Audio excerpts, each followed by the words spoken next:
Dans cette vidéo, nous abordons les effets profonds de votre relation avec votre mère sur votre processus de guérison spirituelle en nous basant sur les enseignements de Carl Jung. Dans cette vidéo, nous souhaitons vous expliquer ceci.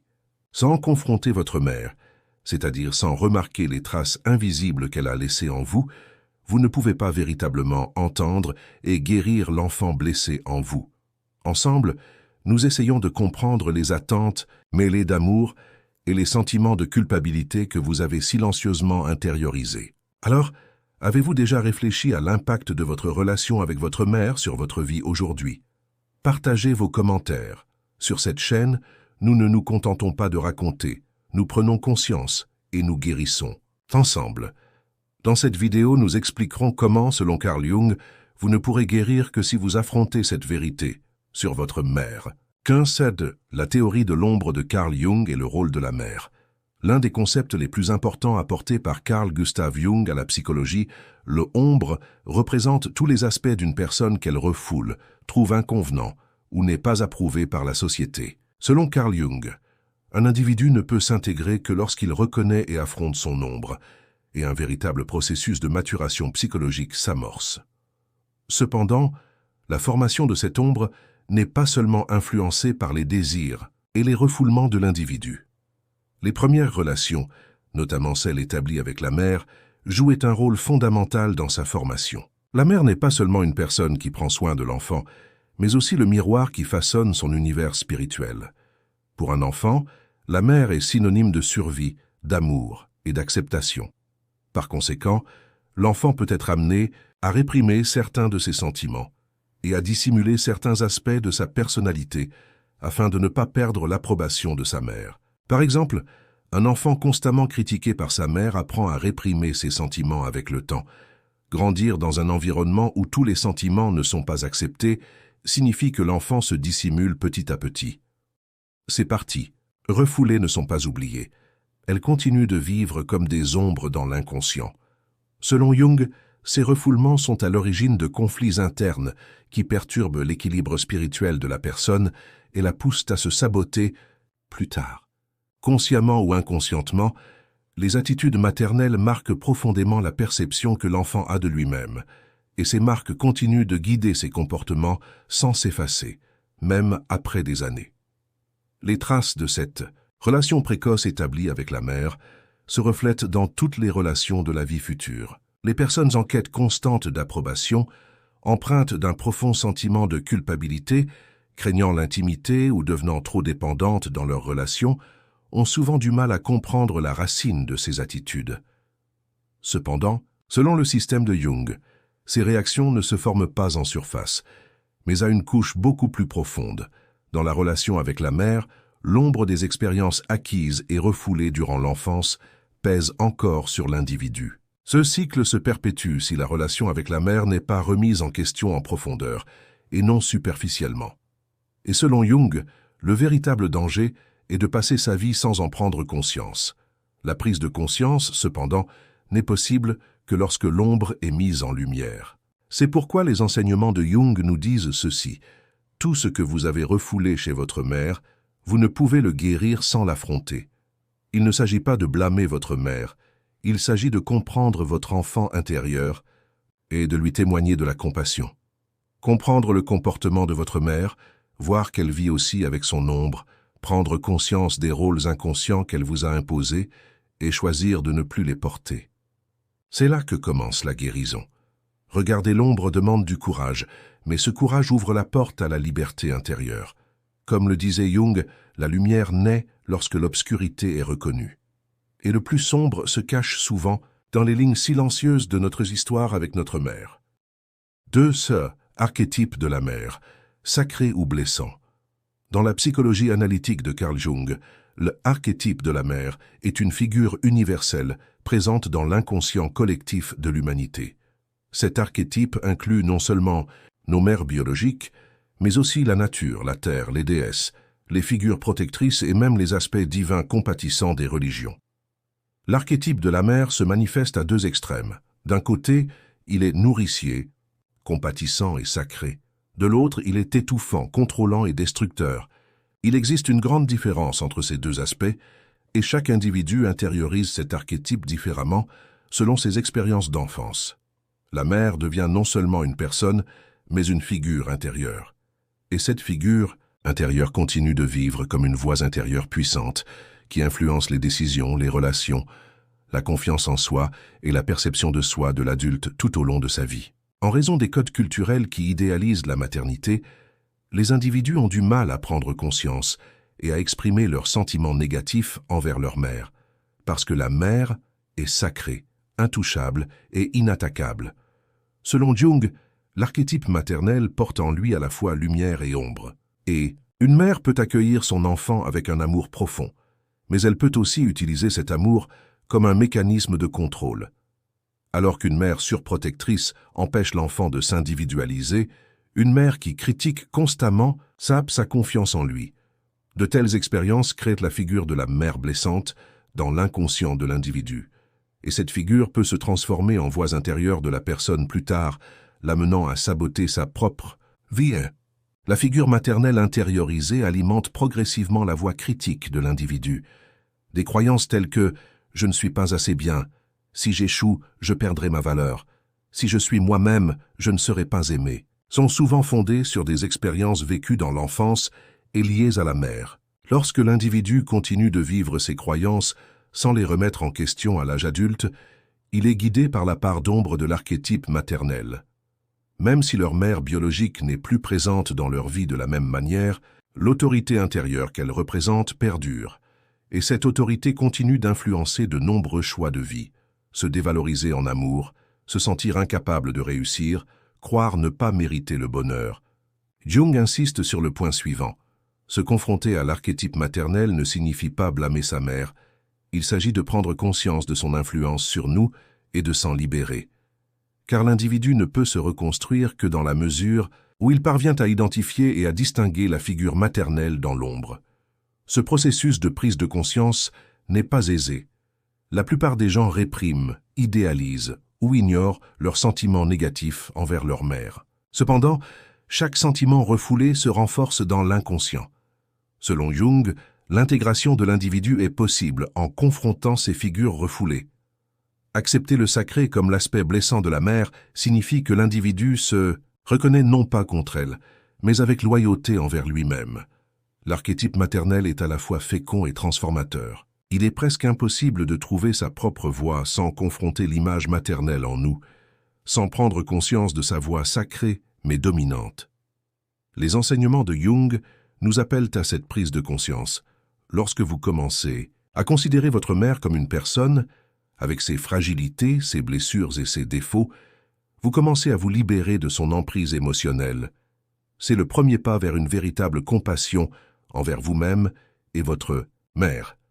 Et peut-être pour la première fois, vous trouverez le courage de façonner votre vie de vos propres mains. 3. L'ombre de la mère. Effets inconscients. Le concept de ombre de Jung exprime les aspects d'une personne refoulée dans l'inconscient et souligne que l'une des racines les plus profondes de cette ombre réside dans la relation à la mère. Les expériences vécues durant l'enfance façonnent la vision du monde de l'individu, et notamment les comportements, les paroles et les attitudes émotionnelles de la mère qui laissent des traces profondes sur la perception de soi de l'enfant. Cependant, ces traces ne sont souvent pas mémorisées consciemment.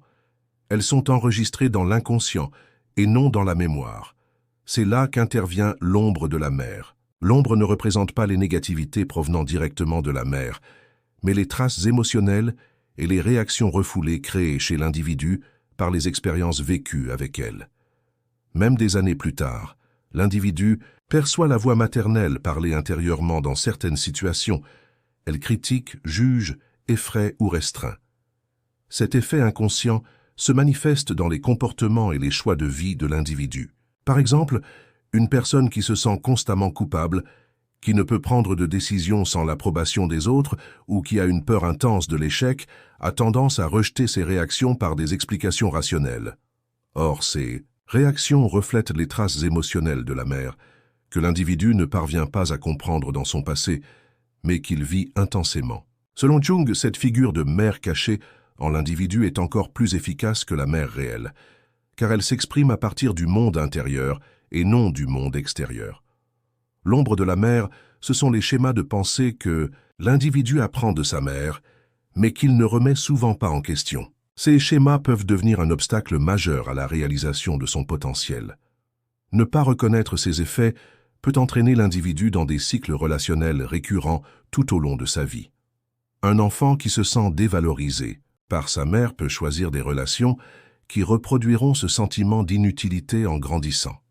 Un enfant critiqué peut lutter contre le perfectionnisme tout au long de sa vie. Un enfant qui se réprime pour ne pas perdre l'attention de sa mère peut éprouver des difficultés à être lui-même et à fixer des limites à l'âge adulte. Ces cycles ne sont pas fortuits, ils sont la quête inconsciente de solutions par la répétition, autrement dit, un effort pour guérir ses propres blessures, comme le dit Jung. Cependant, lorsque ce cycle se poursuit sans que personne ne s'en aperçoive, l'individu devient plus fatigué, plus épuisé et, surtout, ressent le même vide émotionnel encore et encore. L'ombre de la mère affecte non seulement la vie de l'individu, mais aussi la transmission intergénérationnelle, car l'héritage inconscient est transmis non seulement par la génétique, mais aussi par l'héritage émotionnel. La difficulté d'une femme, qui n'a pas été aimée par sa mère, à exprimer son amour à son propre enfant est une autre facette de cette ombre.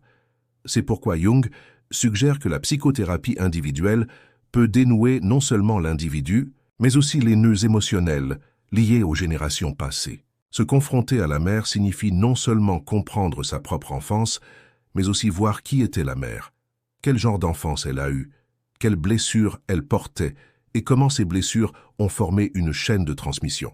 Cette prise de conscience peut briser la chaîne inconsciente qui se perpétue à travers les générations. Affronter l'ombre de la mère demande du courage, car cette confrontation exige d'accepter non seulement qui est la mère, mais aussi ce que nous ressentons pour elle. Colère refoulée, ressentiment, désir, déception. Lorsque nous affrontons honnêtement tous ces sentiments, le voile sur l'ombre commence à se lever. Du point de vue de Jung, la guérison est possible, non pas par une intervention extérieure, mais par une illumination intérieure. Et cette illumination commence lorsque nous pouvons regarder l'ombre de la mère attentivement, mais sans peur. Lorsque nous reconnaissons cette zone d'ombre en nous, nous n'avons plus besoin de la laisser nous guider. C'est le début d'un véritable cheminement vers la liberté. 4. Intériorisation de la voix maternelle. Voix intérieure critique. À la naissance, le premier miroir psychologique d'un enfant est souvent sa mère. La mère n'est pas seulement une figure nourricière et protectrice, elle est aussi la première voix extérieure à laquelle l'enfant se réfère pour construire son identité. Selon Jung, bien que l'enfant ne puisse pas encore pleinement se distinguer, il commence à se comprendre à travers les paroles, les gestes, les expressions faciales et les réactions émotionnelles de sa mère. Au cours de ce processus, les réactions de la mère créent un cadre interne pour l'estime de soi de l'enfant. Si l'enfant est fréquemment critiqué, dévalorisé ou soumis à un contrôle excessif, ses voix maternelles finissent par devenir sa propre voix intérieure. Ainsi, l'individu se retrouve seul avec une voix intérieure critique, qui lui parle intérieurement à l'âge adulte. Cette voix ne naît souvent pas de la réalité de l'individu, mais de l'amour conditionnel, intériorisé durant l'enfance. Cette voix intérieure critique crée une attente constante de perfection dans le monde intérieur de l'individu. Des expressions telles que « ce n'est pas suffisant »,« tu devrais faire plus d'efforts »,« si tu échoues, tu ne vaux rien », rendent constamment le regard de l'individu sur lui-même plus impitoyable. Il est intéressant de noter que le véritable détenteur de cette voix n'est souvent plus présent dans nos vies, ou a perdu son effet physique. Pourtant, nous continuons à la reproduire au plus profond de notre esprit. Cette situation que Jung a définie par le concept de complexe est l'écho interne répétitif de nœuds psychologiques formés dans l'inconscient par des expériences refoulées. Ce complexe peut façonner l'auto-évaluation de l'individu, sa capacité à prendre des risques dans la vie et même ses limites dans ses relations intimes. L'aspect le plus dangereux de la voix intérieure critique est que l'individu la prend pour sa propre voix. Nous partons du principe que chaque pensée intérieure nous appartient. Pourtant, nombre de pensées intérieures ne sont en réalité que l'écho de voix intériorisées depuis des années. En relation avec l'archétype de l'ombre de Jung, la voix intérieure critique est le cri des aspects refoulés du soi qui ne peuvent être exprimés. Si l'individu ne parvient pas à distinguer cette voix, il commence à évaluer sa propre valeur à l'aune de celle-ci. La peur de l'échec, l'angoisse d'être abandonné, le sentiment de ne pas mériter d'être aimé. La plupart de ces symptômes sont les conséquences inconscientes de la voix maternelle intériorisée. Malheureusement, plus cette voix s'aiguise, plus l'individu s'aliène de son monde intérieur, car sa propre voix est noyée dans cet écho critique. Être capable de confronter cette critique intérieure est l'étape la plus cruciale du cheminement vers la liberté psychologique. Le processus d'individuation, mis en avant par Jung, commence ici. Questionner les voix intériorisées, leur demander d'où elles viennent, comprendre à qui elles appartiennent, et finalement, les restructurer. Ce n'est pas un processus facile, car la voix maternelle critique en nous pense souvent nous protéger. Elle essaie en réalité de nous protéger en nous disant « fais mieux ». Cependant, cette confiance ne vise pas à grandir, mais à rester sous contrôle. Et ce n'est que lorsque l'individu prend conscience de cette fausse confiance qu'il peut prendre des mesures pour atteindre son propre potentiel. Rompre avec la voix maternelle n'est pas l'ignorer, c'est l'accepter. Il s'agit de redéfinir et de transformer cette voix. Reconnaître et affronter cette voix intérieure critique nécessite d'approfondir la relation que l'individu entretient avec sa mère et avec lui-même. Au lieu de lutter contre cette voix, il est peut-être possible d'en comprendre la fonction et de la transformer. Car cette voix a peut-être autrefois guidé un jeune enfant, mais elle n'a plus aucune validité pour l'adulte. Les enseignements de Jung nous rappellent que toutes les voix intérieures ne sont pas les nôtres.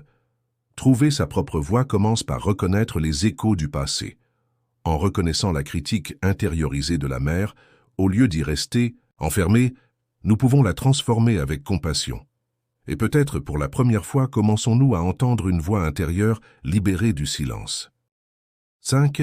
Réconcilier avec la mère. Dialogue avec l'enfant intérieur. L'une des étapes les plus difficiles, mais aussi les plus transformatrices, du processus d'individuation de Jung est la confrontation avec l'enfant intérieur. L'enfant intérieur représente l'aspect fragile, non protégé et émotionnel du passé de la personne. Cet enfant est la part de nous qui attendait de l'amour sans le recevoir, qui voulait être comprise mais était réduite au silence, qui voulait jouer mais était submergée par les responsabilités. Les expériences avec la mère déterminent le climat spirituel fondamental de cet enfant intérieur. Par conséquent, affronter la mère nécessite de se confronter non seulement à une figure du passé, mais aussi à l'enfant qui vit encore en nous et porte le manque d'amour comme une réalité. Au cours de ce processus, des émotions figées dans l'inconscient émergent.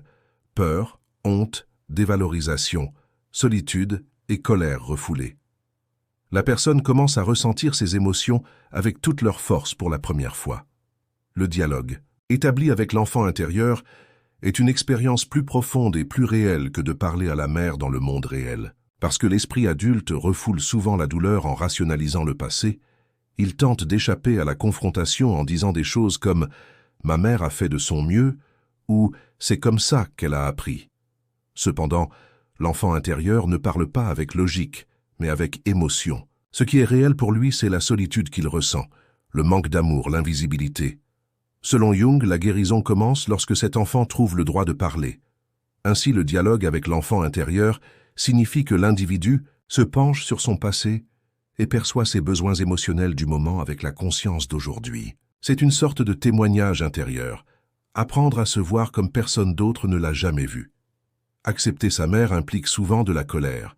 Cette colère surgit lorsque la personne demande « j'aurais aimé qu'elle me donne plus d'amour » ou « pourquoi me critiquait-elle constamment ?» Ces questions ne sont pas une accusation mais un désir profond, car la colère cache un ressentiment et un besoin insatisfait. Du point de vue de Jung, la colère refoulée se transforme en ombre et commence à façonner la vie de l'individu sans qu'il s'en rende compte. En poursuivant sa vie sans prendre conscience des problèmes qu'il rencontre avec sa mère, il commence à reproduire des blessures émotionnelles similaires. Par conséquent, accepter sa mère ne signifie pas lui être redevable émotionnellement. Cela signifie accepter honnêtement ce qui a été vécu, laisser libre cours à ses émotions et enfin pouvoir se libérer de cette histoire. Le dialogue avec l'enfant intérieur construit un nouveau lien intérieur au fil du temps. L'individu devient alors une mère pour lui-même. Il donne de l'intérieur l'amour, l'attention et la compréhension qu'il ne pouvait recevoir enfant. Ceci est directement lié au concept d'individuation de Jung, car l'individuation consiste à se construire à travers son propre prisme intérieur plutôt que de se voir à travers le regard des autres. En faisant la paix avec l'enfant intérieur, les efforts pour rechercher l'approbation extérieure, pour faire ses preuves et pour toujours paraître fort diminuent. Car nous avons appris à voir en nous un enfant qui pleure, qui est silencieux et qui a peur, et à le serrer dans nos bras.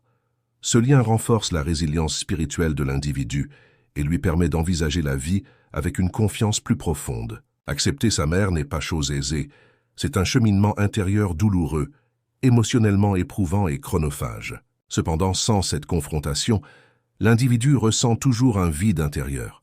Car sans la parole de l'enfant intérieur, le moi adulte ne peut être pleinement libéré. Comme l'enseignait Jung, si nous ne regardons pas courageusement nos propres ténèbres, nous ne pouvons atteindre notre lumière. Ne pas nier les défauts ou les erreurs de la mère, mais les reconnaître et comprendre ce qu'ils ont transformé en nous, c'est là que s'ouvre la porte d'une véritable transformation. Et peut-être pour la première fois, lorsque ce petit enfant en nous dit « Tu me comprends maintenant », la guérison commence véritablement. 6. Comprendre, pas pardonner. Dans la théorie psychologique de Jung, le pardon est un concept souvent mal compris. Il affirme que le pardon peut survenir non pas comme un devoir ou une vertu, mais comme un résultat naturel qui vient avec la prise de conscience. Dans ce contexte, les traumatismes vécus dans l'enfance, les relations complexes avec la mère ou les ressentiments intériorisés doivent d'abord être replacés sur le terrain du sens. Forcer le pardon ou se tromper soi-même en prétendant avoir pardonné crée une solution superficielle, car le fardeau émotionnel subsiste encore dans l'inconscient. La véritable guérison commence par une compréhension profonde de qui est notre mère et de l'empreinte qu'elle nous a laissée. Cette compréhension ne remplace pas le pardon, mais avec le temps, elle permet à la colère de se transformer, au schéma rigide de se dissoudre et aux émotions de s'exprimer. La pensée « je dois pardonner » crée souvent une pression intérieure. Cependant, selon Jung, l'équilibre spirituel ne s'atteint pas par la force, mais par la compréhension. Au lieu de nier les défauts de la mère ou de les pardonner immédiatement, il est bien plus précieux de voir ce que ces défauts provoquent dans notre structure intérieure. Par exemple, une personne ayant subi une négligence émotionnelle peut se transformer en une personne qui se sacrifie pour être valorisée tout au long de sa vie. Comprendre le comportement de sa mère permet à la personne de prendre conscience de ce cycle et d'établir un contact avec sa propre réalité intérieure. Ce contact est déjà une forme d'expansion spirituelle. Si le pardon intervient après ce moment, il survient. Sinon, il ne s'agit pas d'une déficience, mais d'un signe d'honnêteté psychologique. La compréhension ne repose pas sur l'empathie, mais sur la conscience intuitive.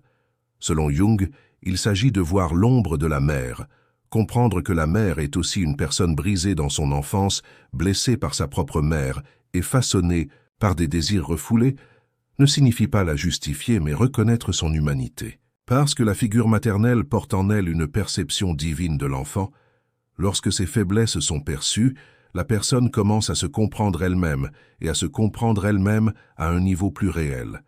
Cette perspective permet à l'individu de sortir du pendule de l'accusation ou de l'idéalisation glorifiante et de s'ancrer sur une réalité émotionnelle plus solide. La compréhension, en ce sens, est la première étape pour se séparer émotionnellement de la mère et de sa propre enfance. Grâce à la compréhension, l'individu acquiert le pouvoir de se remodeler. Il connaît désormais l'origine des voix, des réactions et des peurs qui l'habitent, et peut utiliser cette connaissance comme un outil de transformation. Le processus d'individuation de Jung s'approfondit alors. L'individu commence à vivre sans renier le passé qui l'a façonné, mais sans en être prisonnier. Toute rupture vécue dans la relation avec la mère se répète dans d'autres relations, à moins d'être transformée. Cependant, le processus de compréhension brise la chaîne de ces répétitions, car la conscience s'est alors éveillée. La question « Pourquoi suis-je toujours dans le même cycle ?» cède la place à celle « D'où vient tout cela ?» et que « Veux-je faire maintenant ?» Cela permet à l'individu d'établir un lien sain non seulement avec son passé, mais aussi avec son avenir. Le pardon est précieux s'il n'est pas un objectif, mais le résultat naturel de la compréhension. Oser comprendre sa mère d'abord, puis soi-même, peut ouvrir la voie à la paix intérieure. Les travaux de Jung nous enseignent que le pardon n'est pas l'opposé du refoulement, mais peut naître de la confrontation. La compréhension permet l'acceptation, la définition de limites intérieures et finalement, la liberté émotionnelle.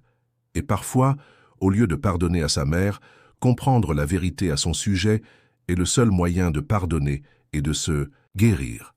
Car dans ce processus, le véritable enjeu n'est pas de pardonner à sa mère, mais de devenir un être suffisamment compatissant et conscient pour être une nouvelle mère pour soi-même. 7. Devenir sa propre mère. Intégration psychologique. Le but ultime du cheminement d'individualisation de Jung est de se libérer de l'influence des figures extérieures et d'atteindre l'intégrité intérieure. L'une des figures les plus puissantes dans ce processus est sans aucun doute la mère. Le besoin de soins, d'amour et de conseils reçus de l'extérieur durant l'enfance devrait se transformer en une compétence intérieure à l'âge adulte. Devenir sa propre mère est précisément le nom de cette transformation. Au lieu de chercher à combler extérieurement ce qui manquait autrefois, il s'agit de se forger une personne qui prend soin de soi, qui la soutient et qui est une source de compassion. Il ne s'agit pas d'ignorer les carences de la mère, ni de la remplacer. Il s'agit plutôt d'établir la structure psychologique que la mère n'a pas pu apporter en soi. Ainsi, l'individu sort du cycle de la dépendance émotionnelle et accède à la liberté spirituelle.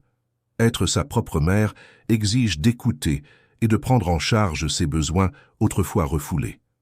La voix d'un enfant, ignorée quand on était petit, est toujours présente en soi. Et cette voix ne peut s'apaiser que par la rencontre d'une figure intérieure bienveillante. La théorie jungienne des archétypes internes entre ici en jeu. L'archétype maternel en nous renvoie à un potentiel de soins, de protection et de nutrition qui existe non seulement chez les femmes qui accouchent, mais aussi en chacun de nous. Cette mère intérieure peut reproduire l'amour qui manquait autrefois avec la conscience d'aujourd'hui. Pour ce faire, nous devons d'abord apprendre à écouter notre propre douleur, puis à l'aborder avec compréhension plutôt qu'avec dureté. Cet apprentissage est parfois soutenu par l'écriture, parfois par la méditation, parfois par une thérapie. Mais le véritable pouvoir réside dans l'attention constante qu'une personne porte à elle-même et dans le sentiment d'acceptation qui naît de l'intérieur. Ce processus d'intégration transforme profondément non seulement la paix intérieure, mais aussi les relations avec le monde extérieur.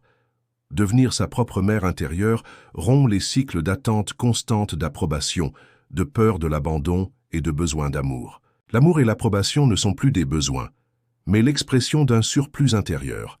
Cela rend les relations plus matures, plus égalitaires et plus libres. Selon Jung, la forme la plus aboutie d'individualisation réside dans la capacité d'accepter les autres tels qu'ils sont et de définir clairement ses propres limites. Être sa propre mère est la condition fondamentale pour développer cette capacité. Car lorsque l'on peut accéder à la source de compassion que l'on recherche à l'extérieur, l'indépendance spirituelle n'est plus une théorie, mais une réalité vécue. Le développement de la mère intérieure est aussi la renaissance de soi-même.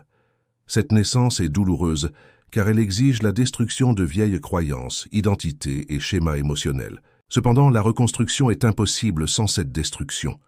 Être sa propre mère, ce n'est pas trahir son passé, c'est l'honorer et le surmonter.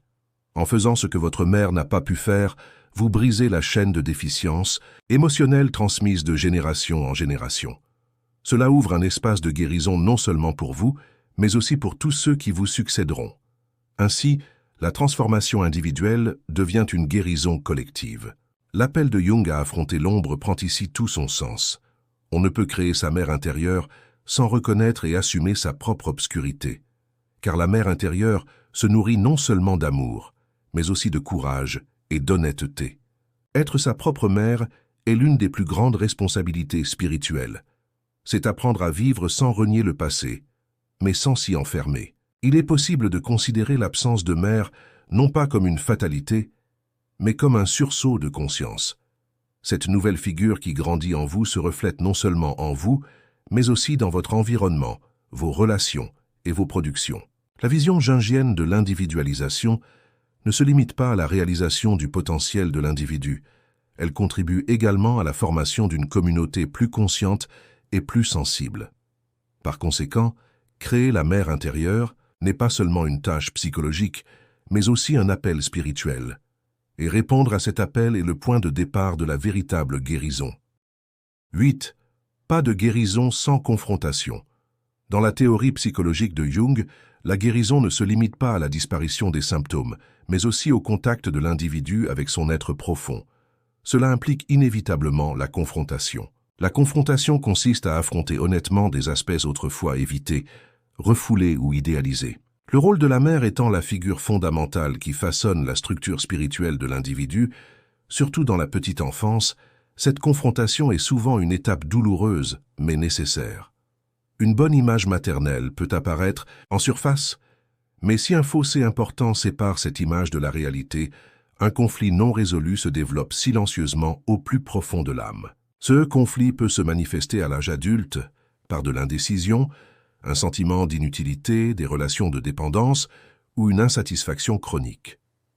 La mère doit être considérée non seulement comme un individu, mais comme une structure psychologique intériorisée. Le complexe maternel, comme le nomme Jung, se manifeste non seulement dans la relation établie avec la mère, mais aussi dans l'approche que la personne a d'elle-même, des autres et du monde. Parfois, la personne ne se souvient d'aucun souvenir négatif concernant sa mère, mais les schémas récurrents de sa vie montrent que sa mère intérieure n'est pas construite sainement. À ce stade, la confrontation ne consiste pas seulement à se remémorer le passé. Il s'agit de comprendre comment ce passé gouverne notre vie présente. Vivons-nous avec les voix que nous recevons de notre mère? Cherchons-nous encore son approbation imaginaire lorsque nous prenons nos propres décisions? Ces questions ouvrent la porte à la confrontation. Cependant, la confrontation ne consiste pas à culpabiliser ou à se cantonner au rôle de victime. Une véritable confrontation exige le courage de distinguer ce que la mère nous a donné de ce qu'elle n'a pas pu nous donner, et d'accepter ses défauts sans les idéaliser. Prendre conscience que la mère peut avoir du mal à nous témoigner son amour, qu'elle nous transfère ses propres traumatismes ou qu'elle ne perçoit pas nos besoins émotionnels, est important pour ne pas la juger, mais pour réorganiser notre propre monde intérieur. Car si nous continuons à nous regarder à travers les yeux de notre mère, la guérison est impossible sans confrontation. Les expériences maternelles inexpliquées érigent des murs invisibles qui entravent le développement spirituel. Ces murs ne peuvent être brisés que si nous regardons honnêtement notre mère et l'influence qu'elle a eue sur nous. En comprenant le rôle de la mère dans sa réalité, nous cessons d'essayer de laisser les autres combler le vide qu'elle a laissé derrière nous. Cela nous permet d'évoluer vers un espace plus clair, plus libre et plus apaisé, tant dans nos relations que dans notre monde intérieur. Car la confrontation est aussi une prise de possession de notre passé, de nos émotions et, enfin, de compte de nous-mêmes. La transformation la plus profonde du chemin de guérison commence lorsque nous affrontons la vérité que nous évitons le plus. L'approche de Jung nous enseigne ceci. Nier ce que nous avons vécu avec notre mère ne nous guérit pas. Cela ne fait qu'aggraver la blessure. Cependant, voir où se trouve cette blessure, en comprendre les raisons et l'aborder avec compassion constitue le fondement de l'intégrité spirituelle. Voir la mère telle qu'elle est ne signifie pas devoir lui pardonner. Cela signifie reconnaître son influence sur nous et atteindre la conscience qui la transformera. La confrontation ne change pas le passé, mais elle transforme son influence sur nous. Et parfois, la plus grande guérison ne réside pas dans le fait de changer notre mère, mais dans la reconstruction consciente des traces qu'elle a laissées. Dans cette vidéo, nous avons essayé de comprendre ensemble comment la relation que vous avez établie avec votre mère n'est pas seulement un lien du passé, mais comment elle influence encore votre monde intérieur aujourd'hui. À travers l'archétype de l'ombre de Jung, nous montrons que la guérison est impossible sans confrontation. Au lieu de nier les traces laissées par votre mère, nous cherchons à les éclairer. Car pour véritablement commencer à guérir, nous devons d'abord découvrir ensemble d'où elles viennent. Avec ce récit, nous vous invitons non seulement à réfléchir, mais aussi à entreprendre un profond voyage intérieur. Si vous avez trouvé un peu de vous-même dans ces récits, n'hésitez pas à partager vos réflexions avec nous dans les commentaires. Dans cette vidéo, nous avons expliqué que, selon Carl Jung, on ne peut guérir que si l'on affronte cette vérité sur sa mère. N'oubliez pas de vous abonner à notre chaîne pour plus de contenu. Si vous souhaitez nous soutenir en payant, vous pouvez devenir membre en cliquant sur le bouton « Rejoindre ». À bientôt pour notre prochaine vidéo. Merci.